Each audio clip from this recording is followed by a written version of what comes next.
देश के रक्षा मंत्री श्री राजनाथ सिंह बड़वानी जिले के ठिकरी पहुंचे। खरगोन बड़वानी लोकसभा भाजपा प्रत्याशी श्री गजेंद्र सिंह पटेल के पक्ष में विशाल जनसभा को किया संबोधित। वहीं श्री राजनाथ सिंह का स्वागत भारतीय जनता पार्टी जिला अध्यक्ष श्री कमल नयन इंगले, पांचमल विधायक श्याम बर्डे, राज्यसभा सांसद डॉक्टर सुमेर सिंह सोलंकी, पूर्व सांसद सुभाष पटेल सहित आदि भाजपा के पदाधिकारी कार्यकर्ताओं ने किया।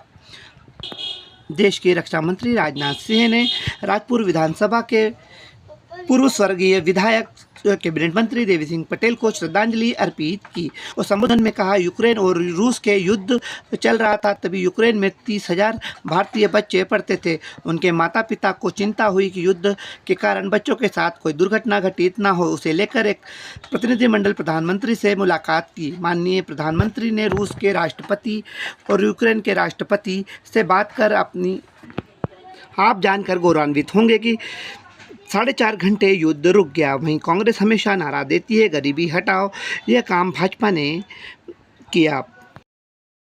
मैं कह सकता हूं कि आपके सांसद गजेंद्र सिंह पटेल आपकी समस्याओं को भारत की संसद में प्रभावी तरीके से आवाज देने का काम करते हैं। गजेंद्र सिंह पटेल एक ऐसे आपके प्रत्याशी उन्हीं के लिए मैं आया हूं। और मुझे यह भी बताया गया कि हमारे पूर्व विधायक स्वर्गीय देवी सिंह जी पटेल की यह कर्मभूमि है। कुछ भी बोलने के पहले मैं उनको अपनी तरफ से श्रद्धांजलि अर्पित करता हूं। उनका नाम मैंने सुना था और जब इन लोगों ने भारत में रहने वाले लोगों को ही कोरोना का 2-3 टीका लगाया और इस कोरोना के संकट पर कामयाबी पाने में हम लोग पूरी तरह से सफल। यह है भारत का करिश्मा। और आपने यह भी सुना होगा, रूस और यूक्रेन के बीच, 2 देश हैं रूस और यूक्रेन, इनके बीच पिछले 2 वर्षों से अधिक का समय हो गया बराबर लड़ाई चल रही है। रूस की तरफ से मिसाइल, बम, गोले, तोप और यूक्रेन की तरफ से भी मिसाइल, बम, गोले, तोप चलाए जा रहे हैं। बड़ी संख्या में उनके भी सेना के जवान मरे हैं, वहां के नागरिक मरे हैं। यूक्रेन के भी बड़ी संख्या में सेना मरी, वहां के नागरिक मरे। पहले भाइयों, आपको मैं बताना चाहता हूं, यूक्रेन में हमारे भारत के लगभग 30,000 बच्चे वहां पढ़ते हैं। उनके माता पिता को चिंता हुई कि रूस की तरफ से लगातार मिसाइल, बम, गोले चल रहे हैं, कहीं हमारे बच्चों के साथ कोई हादसा न हो जाए।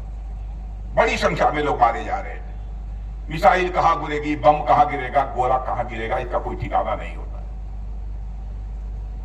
उनके माता पिता जो भारत में रहते थे, वो हमारे प्रधानमंत्री से उनका एक प्रतिनिधिमंडल मिला और कहा, मोदी जी चाहे जैसे भी हो,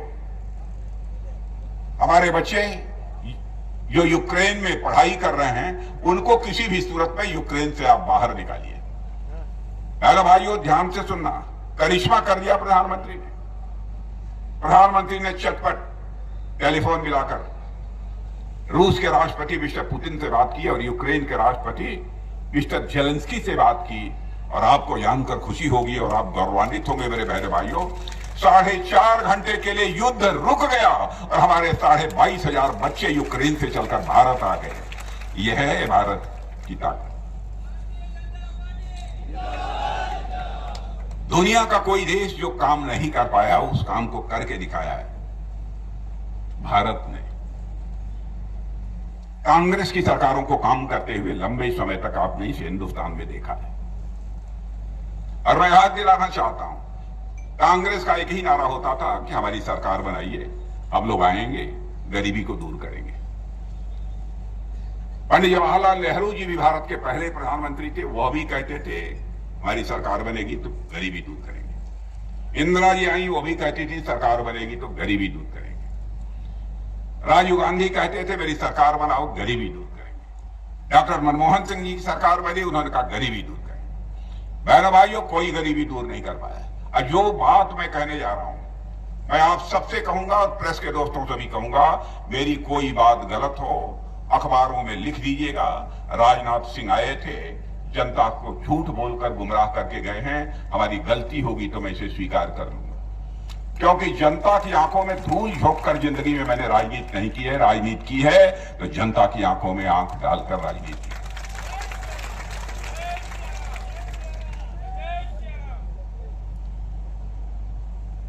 बहनों भाइयों, अद्भुत है हमारा भारत।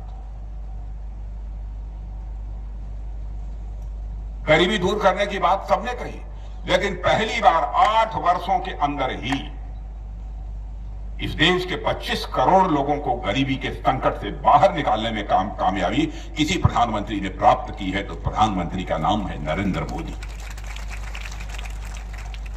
और यह मैं नहीं कह रहा हूं, हमारी सरकार नहीं कह रही है, नीति आयोग कह रहा है। दुनिया की बहुत सारी वित्तीय फर्म्स, फाइनेंशियल फर्म्स जिसे कहते हैं, वित्तीय संस्थाएं कह रही हैं, उनका यह दावा है। बड़े बड़े अर्थशास्त्री कह रहे हैं। अंतर्राष्ट्रीय मुद्रा कोष का नाम पढ़े लिखे लोगों ने सुना होगा, बहुत बड़ी दुनिया की संस्था है। उसने कहा है कि भारत ने कमाल किया है, 7-8 वर्षों के अंदर 25 करोड़ लोगों को गरीबी के संकट से बाहर करने में कामयाबी हासिल की है। और एक बात और मैं कहना चाहता हूं, भारतीय जनता पार्टी मेरे बहनों भाइयों हिंदुस्तान की अकेली पार्टी है जो कहती है वह करती है।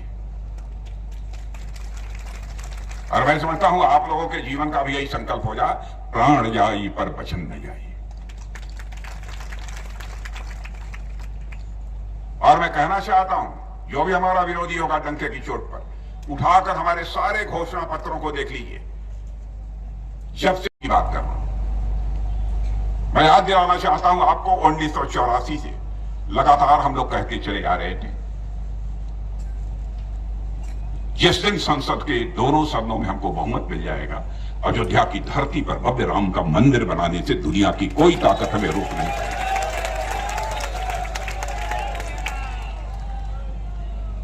मुझे याद है एक आंदोलन का नेतृत्व ढांचा गिरने के बाद मैंने किया था। हम लोग नारा लगा रहे थे, राम लला हम आएंगे, मंदिर यही बनाएंगे। दूसरी तरफ से हमारे जो विरोधी थे वह नारा लगाते थे, लेकिन तारीख नहीं बताएंगे। माने हम मानकर चल रहे थे कि हम देश की जनता को धोखा दे रहे हैं। बराबर जनता की आंखों में धूल झोंक कर इन लोगों ने राजनीति हासिल की है और राजनीतिक कामयाबी हासिल की है मेरे बहनों भाई, इसलिए उन्होंने कहा। लेकिन आपने देखा, आपने पूर्ण बहुमत के साथ हमारी दिल्ली में सरकार बना दी बहनों भाइयों, और आज अयोध्या की धरती पर भव्य राम का मंदिर बनकर खड़ा हो गया है। और 22 जनवरी को जो तारीख पूछते थे लोग, 22 जनवरी को रामलला की प्राण प्रतिष्ठा हमारे प्रधानमंत्री जी ने धर्माचार्यों के निर्देशन में, उनके मार्गदर्शन में कर दी। और मैं एक बात और बताना चाहता हूं, मुझे जो लगता है, हमारा जो जीवन का अनुभव है, मेरे बहन भाइयों, रामलला अपनी झोपड़ी से निकलकर अपने महल में पहुंच चुके हैं। भारत में राम राज्य का आगाज होकर रहेगा, मैं डंके की चोट पर कहना चाहता हूं।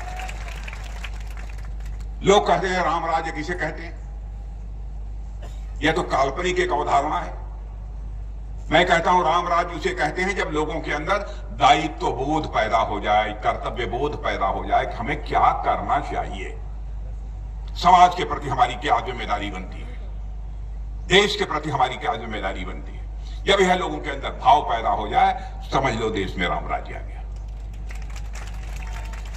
अरे राम का वनवास भी यदि हुआ था मेरे बहनों भाइयों, तो कैकेयी के अधिकार बोध के कारण हुआ था, कर्तव्य बोध के कारण नहीं हुआ था।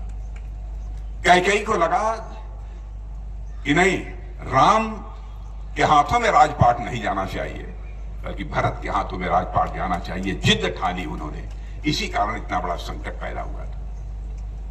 मेरा भी मानना है कि इस देश में राम राज्य आएगा जब लोगों के अंदर अधिकार बोध नहीं है, कर्तव्य बोध पैदा होगा, अपने कर्तव्य के प्रति जागरूकता पैदा होगी, देश में राम राज्य आएगा। यह कहा था, हम लोगों ने पूरा किया। जम्मू कश्मीर जब से यह भारत बना है मेरे बहनों भाई, जम्मू कश्मीर को इन कांग्रेस के लोगों ने धारा 370 के अंतर्गत विशेष दर्जा दे दिया था। वहां कोई आरक्षण नहीं था, कोई व्यवस्था नहीं थी। जो वहां की सरकार चाहती थी मनमाना करती थी, आतंकवाद बढ़ता रहा। विकास के नाम पर एकदम बिल्कुल ठप था सारा मामला।